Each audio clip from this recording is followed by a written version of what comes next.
বন্ধুরা, হিন্দুদের নামাজ, হিন্দুদের যে হজ, সেটা নিয়ে আলোচনা করব। হিন্দুরাও কিন্তু হজ করত, কারণ আমরা মুসলমানরা যে মক্কায় হজ করতে যাই, এই এই এই জায়গাটা কিন্তু আমাদের না। এই জায়গাটা মূলত নির্বাচন করেছিল কারা?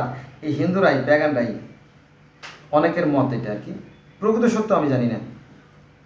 দেখেন, আর এই হিন্দুরা কিভাবে তারা এই করতো, এই নামাজ পড়তো, কোরআন কী বলছে দেখেন। আর কাবা গৃহের নিকট শুধু শীষ ও করতালি দেওয়া ছিল তাদের নামাজ। ওই যে আমরা জানি না, লাব্বাইক আল্লাহ লাব্বাইক আল্লাহ লাব্বাইক, হে আল্লাহ আমরা হাজির, হে আল্লাহ আমরা তোর দরবার হাজির। আল্লাহ কি শুধু মক্কা ঘরে থাকে নাকি ধোঁকাবাজি? আল্লাহ মক্কা ঘরেও থাকে না, মসজিদেও থাকে না, আল্লাহ থাকে সর্বত্র বিরাজমান। কার কথা? কোরআনের কথা, কাটতে পারবেন না, অতএব মানতেই হবে। এটা জাস্ট একটা শো আর কি, ফর্মালিটি মাত্র। যাও, আর কাবা গৃহের নিকট শীষ ও করতালি দেওয়া ছিল তাদের নামাজ। কাদের নামাজ? যারা প্যাগান, যারা হিন্দু ছিল, অর্থাৎ মুসলমানরা যখন এই কাবা গৃহ দখল করে নেয়, তার আগে যেভাবে নামাজটা পড়া হতো সেইটার কথা বলা হয়েছে। এটা আছে আপনার সূরা আনফাল আয়াত নম্বর 35। আপনারা কোরআন এসে যাবেন, গুগলে যে সার্চ দেবেন সূরা আনফাল আয়াত নম্বর 35। এই সমস্ত কথাগুলো আলেমরা আমাদেরকে বলে না, লুকায় রাখে। কেন করে আমি জানি না আর কি। আরেকটা বিষয় বলি, অত্যন্ত নির্মম। দেখেন যে কোরআনটা কার? এটা কার? এটা কার? এটা চায়না কোম্পানির। এটা কার? চায়না কোম্পানির। আমি জীবনে চায়না যাই নাই, আমার বাবাও যায় নাই, আমার দাদাও যায় নাই আমার জানা মতে। এখন এই জিনিসটার সম্বন্ধে আমার কোনো আইডিয়া নাই, কিন্তু আমি যদি এটা বানাইতে যাই, হবে? মানে হবে কি না? হবে না।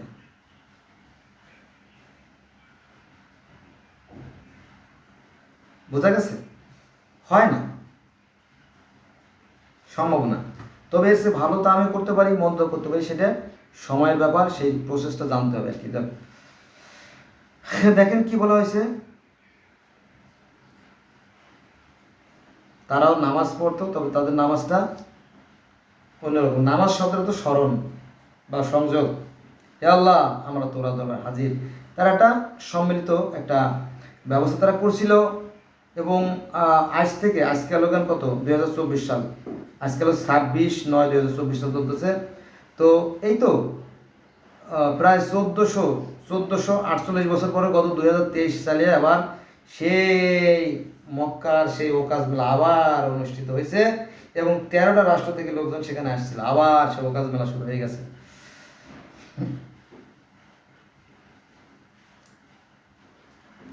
এবার আসেন,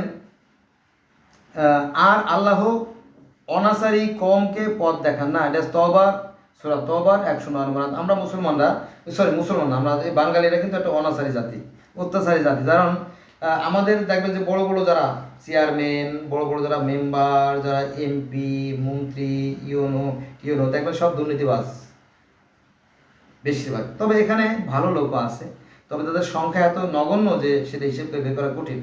তবে তারা চুপচাপ থাকে, কারণ যেহেতু তারা শক্তিতে দুর্বল, 5% বা 10%, এদের তারা চুপচাপ থাকে। ভালো মানুষ যা আছে সে ব্যাপারে কোনো সন্দেহ নাই। তো বেশিরভাগই অসৎ।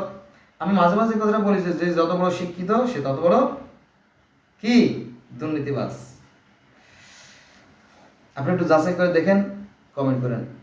আচ্ছা, এবার আমি কোরআনের আরও 2টা আয়াত পড়ে আজকের মধ্যে আমি ভিডিও করা শেষ করে দেব। মানুষ ছিল এক জাতি, পরে তারা মতভেদ সৃষ্টি করে। মানুষ ছিল এক জাতি, পরে তারা মতভেদ সৃষ্টি করে। তোমার প্রভুর পূর্ব ঘোষণা না থাকলে তারা যে বিষয়ে মতভেদ ঘটায় তা তো মীমাংসা হয়েই যেত। এগুলো সবই আল্লাহর ইচ্ছা, এটা আল্লাহর ইচ্ছে ছিল, তাই হয়েছে। এটা আছে আপনার সূরা ইউনূসের 19 নম্বর আয়াতে। এবার আসেন আরেকটা আয়াতে, এই কোরআন আল্লাহ ব্যতীত অপর কারো রচনা নয়। পক্ষান্তরে এই কোরআন এর পূর্বে যা অবতীর্ণ হয়েছে তার সমর্থক এবং এতে কোনো সন্দেহ নেই। এ বিশ্বজগতের রবের বিধানসমূহের ব্যাখ্যা। এটা আছে সূরা ইউনূসের 37 নম্বর আয়াতে। এখন মনে করেন যে এর আগে যে কিতাবগুলো আল্লাহ পাক পাঠিয়েছেন তা হয়তো কিছুটা বিকৃত হয়ে গেছে, এটা আমরা মানি। এখন আমরা কোরআনের সাথে মিলে দেখতে পারি যে আসলে কোথায় কোথায় মিল আছে আর কোথায় কোথায় মিল নাই। যেমন জাকির নায়েক সাহেব বা অনেক অনেক বড় বড় আলেম ওলামারা এটা মিলিয়ে কিন্তু ওয়াজ করে, ঠিক আছে। কিন্তু আমরা এটা মিলাতে যাই না, আমরা যা জানি তাই নিয়ে বাড়াবাড়ি করি, এটা ঠিক না। বুঝা গেছে? অতএব আসুন আমরা কোরআনটা একটু বাংলা অর্থসহ জানার চেষ্টা করি, তারপরে নিজেকে মুসলমান হিসেবে দাবি করি। আন্দাজি কে কি বলল এটা আমরা না করি। এটা বিষয়টা ওই কবি কাজী নজরুল ইসলামের পঙ্গুশ্রম কবিতার মতো হয়েছে, এই নিয়েছে ওই নিল যা কান নিয়েছে ছিলে, এরকম আমরা একটু শুনি, সেটা নিয়ে লাফালাফি করি, এটা আসল কি সমাধান না। কোরআন শরীফটা কিন্তু বেশি না, অল্প, মাত্র 2-4 দিন আপনি পড়লেই কিন্তু এর অর্থ সহ জেনে যাবেন। আর অর্থ সহ না জেনে পড়াটা আমার মনে হয় অনর্থক, একেবারেই পণ্যশ্রম। ধন্যবাদ সবাইকে।